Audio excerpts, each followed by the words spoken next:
Hello everyone, welcome to RK tutorial.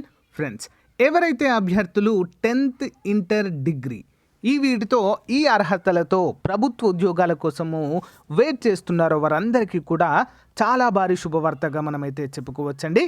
Central government jobs అయితే release చేయడం అయితే జరిగింది ఫ్రెండ్స్. ఓకేనా, మరి దీనికి అఫీషియల్ నోటిఫికేషన్ విడుదల చేశారు. దీనికి సంబంధించినటువంటి కంప్లీట్ డీటెయిల్స్ అయితే మనం చూద్దాము. మన రాష్ట్రంలోనే పర్మనెంట్ ఉద్యోగము, తెలంగాణ రాష్ట్రానికి సపరేట్ నోటిఫికేషన్ విడుదలైంది, ఆంధ్రప్రదేశ్ రాష్ట్రానికి కూడా సపరేట్ నోటిఫికేషన్ అయితే విడుదల కావడం జరిగిందండి. సో మరి యాన్ యావరేజ్గా 56,900 రూపాయల జీతం అయితే వీటికి ఉండడము జరుగుతుంది. సో ఇంకెందుకు లేట్, మరి చిన్న లైక్ చేయండి ఫ్రెండ్స్. ఇలాంటి లేటెస్ట్ అప్డేట్స్ మన ఛానల్లో ప్రైవేట్ ఉద్యోగాలు, గవర్నమెంట్ ఉద్యోగాలు, పార్ట్ టైం జాబ్స్ అన్నీ కూడా మీకు ఎప్పటికప్పుడు కూడా 100% అఫీషియల్గా జెన్యూన్గా అందచేయడం అయితే జరుగుతుంది. లేట్ చేయకుండా వివరాల్లోకి వెళ్ళిపోదాం. ఫ్రెండ్స్గా ముందుగా మనము తెలంగాణ రాష్ట్రానికి సంబంధించినటువంటి నోటిఫికేషన్ అయితే చూద్దాము. ఈ నోటిఫికేషన్ మనకి ఎంప్లాయీ స్టేట్ ఇన్సూరెన్స్ కార్పొరేషన్ నుంచి రావడము జరిగింది. ఈఎస్ఐసి అనేటువంటి పేరుతో పిలుస్తాము. మరి ఇండియా మొత్తం మీదగా ఈ యొక్క రిక్రూట్మెంట్ అయితే జరుగుతుందండి. మరి నేషనల్ వైజ్గా మొత్తము మనకి ఎన్ని ఉన్నాయంటే 4,000కు పైగా ఉద్యోగాలు అయితే ఉన్నాయి. మరి మన రాష్ట్రంలో కనుక తెలంగాణలో చూసినట్లయితే యూడీసీ అని ఉంటుందండి ఒక పోస్టు. యూడీసీకి సంబంధించినటువంటివి 25, స్టెనోకు సంబంధించినటువంటి 4, ఎంటీఎస్కు సంబంధించినటువంటి 43 అయితే మనకు కేటాయించడం జరిగింది. ఇంకా ఎక్స్ సర్వీస్మెన్ కోటాలో కూడా యూడీసీ 9, స్టెనో 2, ఎంటీఎస్ 4 ఈ విధంగా అయితే మనకు కేటాయించడం అయితే మనం ఇక్కడ చూడవచ్చు. ఓకే, మరి ఇక్కడ చూద్దామండి.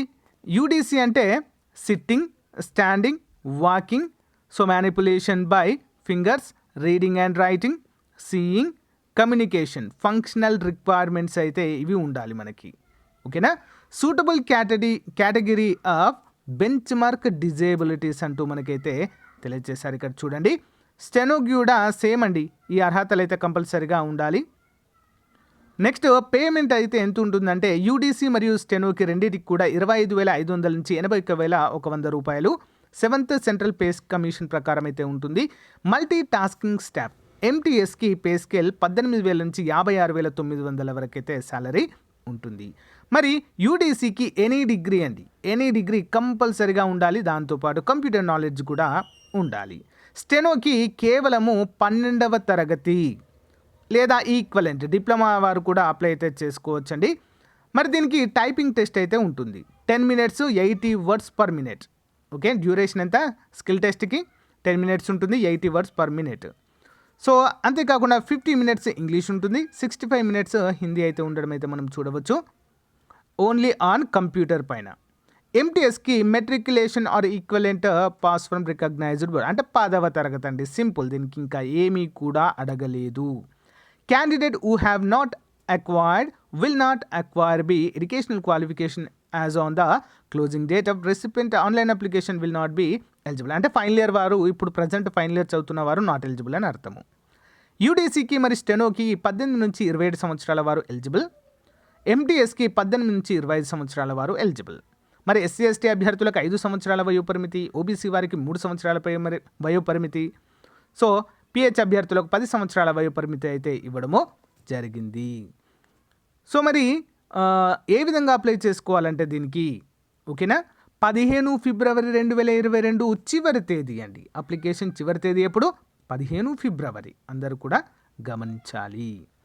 మరి ఇక్కడ ఇన్స్ట్రక్షన్స్ కూడా ఇవ్వడం అయితే జరిగిందండి. సో అప్లికేషన్ రిజిస్ట్రేషన్ అంటే www.esic.nic.inలో ఉంటుంది. సో ఇప్పుడైతే మీకు ఏ విధంగా అప్లై చేయాలని అయితే చెప్పడం లేదండి. ఒకసారి చూడండి, చూసిన తర్వాత సో కామెంట్ రూపంలో తెలియచేయండి. అప్లై చేసే విధానం చెప్పమంటే కంపల్సరీగా చెప్తాను. ఫీ వచ్చేసి ఎస్సీ ఎస్టీ పీడబ్ల్యూడీ అభ్యర్థులకు 250 రూపాయలండి. నెక్స్ట్ అదర్ ఆల్ కేటగిరీస్కి 500 రూపాయలు. ఓకేనా, అందరూ కూడా గమనించాలి ఫ్రెండ్స్. నెక్స్ట్ ఆన్లైన్లో అయితే పేమెంట్ చేయాల్సి ఉంటుంది. ఇంకొక ముఖ్యమైన అంశం ఏంటంటే పరీక్షా విధానము మనకి examination centres of course India మొత్తంలో కూడా మెయిన్ సెంటర్స్ అన్నిట్లలో కూడా మనకైతే ఉంటాయండి. So no TA DA will not be paid, ఏమైతే పే చేయరు. SC ST candidates for appearing in the examination ఇలాంటిది అయితే పే చేయరు అంటున్నారు. స్కీమ్ ఆఫ్ ఎగ్జామినేషన్ ఇక్కడ చూసినట్లయితే అప్పర్ డివిజనల్ క్లర్క్ అంటే యూడిసి ఎగ్జామ్ ఇది. ఇందులో మనకి ప్రిలిమినరీ 1 ఉంటుందండి. మెయిన్స్ అనేది రెండో భాగము. మూడవది కంప్యూటర్ స్కిల్ టెస్ట్. అంటే 3 విభాగాల్లో పరీక్ష అయితే జరుగుతుందండి. మొదటి ఫేజ్లో 200 మార్కులు ఉంటాయి, 200 ప్రశ్నలు, 2 hours. మరి మొత్తం కూడా వెర్షన్ ఇంగ్లీష్ మరియు హిందీ ఉంటుందండి, మనకు తెలుగులో ఉండదు ఎగ్జామ్. ఫేజ్ 2 వచ్చేసి కూడా సేమ్ అండి. ఫేజ్ 2 కూడా ఇంగ్లీష్ అండ్ హిందీలో ఉంటుంది. ఇక్కడ కూడా 200 మార్కులు. కంప్యూటర్ బేస్డ్ స్కిల్ టెస్ట్ వచ్చేసి 50 మార్కులకు గాను ఉంటుందండి. అందరూ కూడా గమనించాలి. ఓకే, సో గైస్, అంతేకాకుండా మరి స్టెనోగ్రాఫర్కి కూడా మనకు ఫేజ్ 1 మెయిన్ ఎగ్జామ్ అయితే ఉంటుందండి. స్టెనోగ్రాఫర్కి ఇందులో English and Hindi 100, reasoning ability and general awareness వచ్చేసి 50, 100 ఉంటాయి, 200 మార్కులకి ఇది కూడా. ఫేజ్ 2కి కూడా మనకి ఇంగ్లీష్ మరియు హిందీ పైన స్కిల్ టెస్ట్ అనేది ఉంటుందండి, అందరూ కూడా గమనించాలి. నెక్స్ట్ ఎంటీఎస్కి 200 మార్కులు అండి. నెంబర్ ఆఫ్ క్వశ్చన్స్ 100 ఉంటాయి, మార్కులు 200 ఉంటాయి. మరి ఇక్కడ మనకి 1:10 నిష్పత్తిలో వీటిని అయితే తీయడము జరుగుతుంది ఫ్రెండ్స్. అంతేకాకుండా ఫేజ్ 2 ఉంటుందండి, మెయిన్ ఎగ్జామ్ కూడా ఉంటుంది. 200 మార్కులకి 200 అయితే ఉండడము జరుగుతుంది. అండ్ నెగిటివ్ మార్కింగ్ కూడా ఉంటాయి. 4 మార్కులు తప్పాయి అనుకోండి ఫ్రెండ్స్, 1 మార్క్ అయితే అవుట్. సో ఈ విధంగా అయితే ఉంటుందండి. సో ఏపీ వారికి కూడా సేమ్ ఉంటుందండి డీటెయిల్స్, బట్ పోస్టులు అనేవి చేంజ్ అవుతాయి. సో ఒకసారి పోస్టులు అనేవి ఎన్ని ఉన్నాయి ఏంటి అనేది చూద్దాము. సో ఫ్రెండ్స్, ఇది ఏపీదండి, విజయవాడలో ఉంటుంది మనకు కార్యాలయం. ఇది తెలంగాణలో హైదరాబాద్లో ఉంటుంది, ఇది విజయవాడలో ఉంటుంది ఏపీలో అయితే. మన ఇక్కడ పోస్టులు చూసినట్లయితే యూడిసి అప్పర్ డివిజనల్ క్లర్క్ వచ్చేసి 7 ఉన్నాయండి. స్టెనో వచ్చేసి 2 ఉన్నాయి, ఇక్కడ గమనించాలి. నెక్స్ట్ ఎంటీఎస్ వచ్చేసి 26 ఉన్నాయి అత్యధికంగా. ఓకేనా. సో రిమైనింగ్ అన్నీ కూడా ఇక సేమ్ ఉంటాయండి. ఏజ్ కావచ్చు, ఎలిజిబిలిటీ కావచ్చు, ఎగ్జామ్ ప్యాటర్న్ కావచ్చు, అన్నీ కూడా సేమ్ అయితే ఉండడాన్ని మనము చూడవచ్చు. సో చాలా మంచి ఉద్యోగాలండి. మీకు అప్లై చేసే విధానం కనుక కావాలి అనుకుంటే కామెంట్ రూపంలో తెలియచేయండి ఫ్రెండ్స్. మరి ఎంతమంది కామెంట్ రూపంలో తెలియచేస్తే దాని ప్రకారం అయితే మీకు చేయడం అనేది జరుగుతుంది ఫ్రెండ్స్. ఏ విధంగా అప్లై చేయాలి, దానికి ఏమేమి రిక్వైర్మెంట్స్ ఉంటాయి, ఓకేనా, స్టెప్ బై స్టెప్ అయితే మనము క్లియర్గా చూసేద్దాము. ఓకేనా గైస్. సో ఇదండి, ఇలాంటి లేటెస్ట్ అప్డేట్స్ కోసము ఎవరైనా మొదటిసారి కనుక మన ఛానల్ చూస్తున్నట్లయితే తప్పకుండా ఒక చిన్న లైక్ చేయండి ఫ్రెండ్స్. ఓకేనా. సబ్స్క్రైబ్ చేసిన తర్వాత పక్కనే బెల్ ఐకాన్ అనేది వస్తుంది. సో బెల్ ఐకాన్ పైన క్లిక్ చేయగానే మీకు ఆల్ అనేటువంటి సింబల్ కనిపిస్తుంది, దాన్ని సెలెక్ట్ చేసుకోండి. ప్రతిరోజు కూడా మీకు నోటిఫికేషన్ అయితే రావడం జరుగుతుంది.